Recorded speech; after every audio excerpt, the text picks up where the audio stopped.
Hello મિત્રો, કેમ છો? હા, શશિકાંત ગુંટલા ને હર્ષા ગુંટલા બેલસો તરફથી હાજર છે અને લીમિયાનો પાર્ટ 2. પાપણ લીમિયા એટલે કોણ? યાદ આવ્યું? લીમિયા એટલે હાથની સર્કસની. તમને યાદ હશે ગયા વખતે આપણે જે વાત કરી હતી કે લીમિયાને તાવ આવ્યો, કણસ્થિતિ. હવે શું બન્યું? નોકરીમાંથી પેલાને ગાડી મૂકી વોંડાકાર હોન્ડા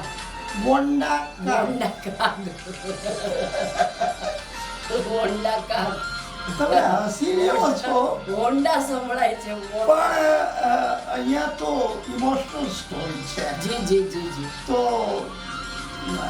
આંખોની અંદરમાં ટીયર્સ લાવવાના છે. કેવા આવશે એ મારે જાણવું છે. હવે શું બન્યું આગળ? બોલો. આને તો કાઢી મૂક્યો, હા, વોંડા કાગ તો બહાર છે હા. અને લીમિયા સર્કસમાં ઢગલો થઈને પડી પડી છે. છે. કોઈ દેખભાળ કરવા વાળું નથી. રાત વીતી ગઈ, બીજો દિવસ પડ્યો અને બીજે દિવસે બહુ તરફડી લીમિયા. મિત્રો, પશુ એને શું ખબર પડે? પણ અહીં તો કંઈક વાત અલગ જ હતી. અને તમે માનો કે ના માનો, પણ 3 દિવસની અંદરમાં વોંડા કાગે અનાજનો એક દાણો પણ લીધા વગર પસાર કર્યો અને ત્રીજી રાત્રે તે પહોંચી ગયો સર્કસમાં. ત્યાં જઈને તેને લીમિયા ઉપર હાથ ફેરવ્યો. હવે તો લીમિયા ઊભી થઈ ગઈ અને વોંડા કાગની પાછળ ચાલવા લાગી. બંને જણા નીકળી ગયા સર્કસમાંથી અને કેટલેય દૂર પહોંચી ગયા. એક ચોરાહો આવ્યો. એ ચોરાહા પાસે લીમિયા અને વોંડા કાગ થોડી વાર ઠઠ્ઠાવા બેઠા. કેમ લાગે છે? આંસુઓ છે? હોઈ શકે? કેવી રીતે આવશે આંસુ? તમને થોડી નવાઈ લાગતી હશે, પણ વોંડા કાગે જ્યારે એની બાજુમાં બેઠો હતો ત્યારે એને એના ઉપર હાથ રાખ્યો અને થોડી વારમાં તેના પંજા ઉપર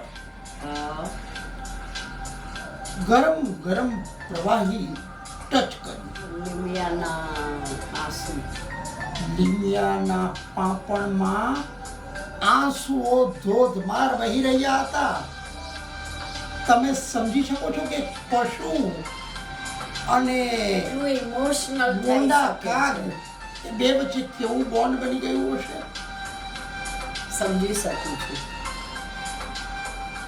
હવે વસ્તુ તો ક્યાં આવી કે વોંડા કાગે તેની પાંપણોને લૂછી, તેની આંખોના આંસુઓને એને લૂછી નાખ્યા. તેને કિસ કરી અને ધરપત આપી કે હું છું. અને લીમિયાને થઈ ગયું કે મારી સાથે વોંડા કાગ છે. She was feeling safe. હવે વાત એ થઈ કે સવાર પડી ત્યારે લોકોને ખબર પડી કે લીમિયા સર્કસ છોડીને નીકળી ગઈ. હલચલ ત્યારે મચી ગઈ કે લીમિયા ક્યાં ગઈ? તો લીમિયા પણ ગાયબ અને વોંડા કાગ તો પહેલેથી નીકળી ગયો હતો. અને લોકોને ખબર પડી કે વોંડા કાગની સાથે લીમિયા ચાલી ગઈ. કેવું ઇમોશનલ બોન્ડ! અને એ બોન્ડની પાછળ લોકોને બહુ આશ્ચર્ય થયું કે આવું કેવી રીતે થઈ શકે. એક પુરુષ અને એક સ્ત્રી જો પ્રેમમાં હોય તો શક્ય છે કે સ્ત્રી પ્રેમમાં પાગલ બનીને ઘર છોડીને જતી રહે, ભાગી જાય, પોતાનો પિયર છોડીને ભાગે, પોતાનું મા બાપને છોડીને ભાગી જાય અને સમાજનો પણ ખ્યાલ ન રાખે? પણ અહીંયા તો આ પશુને શું ખબર પડે કે બોંડા કાગ પ્રેમ અને આ બધી વસ્તુ? દોસ્તો, પશુઓ પણ બહુ સારી રીતે આપણા હાથને ઓળખી જાય છે, That's it. આપણા પ્રેમને સમજી જાય છે. બિલકુલ. હવે શરૂ થઈ કહાનીમાં આવે છે એક નવો ટ્વિસ્ટ. બોંડા કાગને અને લીમિયાને લેવા માટે, બોંડા કાગને નહીં, હા. માત્ર લીમિયાને લેવા માટે સર્કસના માલિકે 2 જણને મોકલ્યા. હા, સર્કસના 2 માણસો શોધતા એક જગ્યા પર પહોંચ્યા. ત્યારે તેમને જોયું કે બંને એકબીજાને વળગીને બેઠા છે. અને પછી શું થયું? તો મિત્રો, આ કહાનીમાં માત્ર ટ્વિસ્ટ નથી, આમાં માત્ર કહાની કહી નથી રહ્યા, પણ આમાં ભારોભાર સંવેદના છે. એક પશુ, એક હાથણી અને બોંડા કાગ એક માણસ, આ 2 વચ્ચેની એક પ્રેમ કહાની છે. આગળનો ટ્વિસ્ટ કેવો આવે છે તે જાણવા માટે 3rd episode on Belzo TV. તો મળીએ છીએ દોસ્તો બેલ્ઝો ટીવીના પડદે ફરીથી